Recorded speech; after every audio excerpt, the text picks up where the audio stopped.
आर्त भक्त.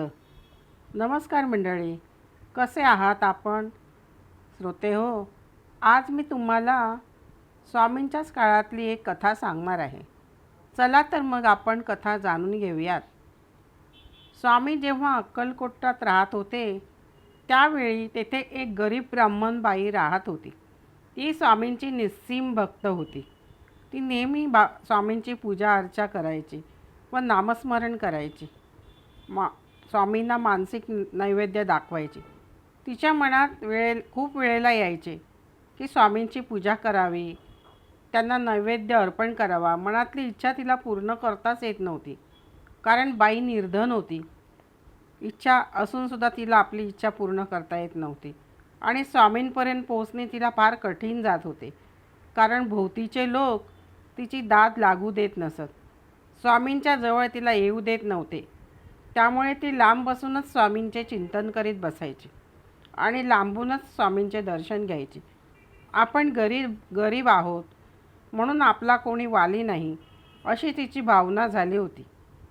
मानसिक पूजा व कल्पनेनेच स्वामींना नैवेद्य भरवायचा हे तिचे कित्येक दिवस चाललेले होते. एकदा काय झाले, मोलमजुरी करून तिला 2 पैसे मिळाले. तिला आता खूप आनंद झाला की आज आपण स्वामींसाठी खूप छान नैवेद्य बनवू. म्हणून तिने नैवेद्य बनवला. स्वामींच्या दर्शनाला आली, परंतु स्वामींचे काही सेवेकरी तिला स्वामींजवळ जाऊ देईनात.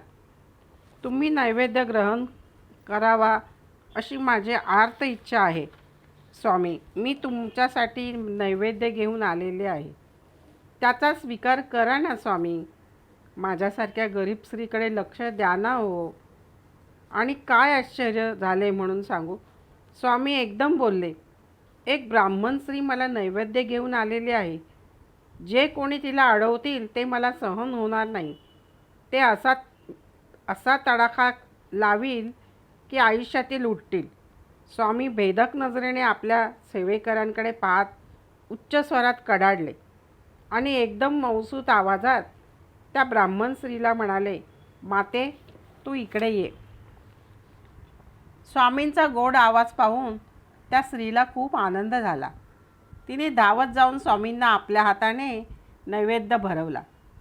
कृपाळू कनवाळू मायाळू स्वामींनी अंतर्ज्ञानाने त्या बाईची व्यथा जाणली होती. स्वामींच्या पाया पडत बाईने स्वामींना विनंती केली की स्वामी, तुमचे मला नित्यदर्शन घडावे, चरणस्पर्श करायला मिळावा. स्वामींनी त्या ब्राह्मण स्त्रीकडे पाहत म्हटले, गेले काही जन्म तू माझी भक्त आहेस. या जन्मी तुला कोणी अडवणार नाही. बाईला खूप आनंद झाला. तिने स्वामींना साष्टांग नमस्कार घातला आणि ती माघारी वळली व घरी गेली. तात्पर्य, श्रोते हो, आपली परमेश्वरावर दृढ श्रद्धा असली की तोच करता सवरता आपली काळजी घेणाराही तोच.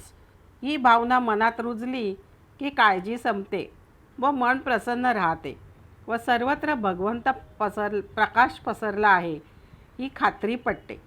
म्हणून नेहमी परमेश्वर चिंतनामध्ये असावे, नामस्मरण करावे. आयुष्याचा करता करविता व आनंद भगवंत आहे हे लक्षात ठेवावे, म्हणजे संसार सुखाचा होतो. संसाराचे नाव पलीकडे तीरावर लागते. माझी कथा आपणास आवडलीच असेल. कथेला लाईक व सबस्क्राईब करा. कमेंटमध्ये जरूर सांगा ही नम्र विनंती. धन्यवाद. श्री स्वामी समर्थ.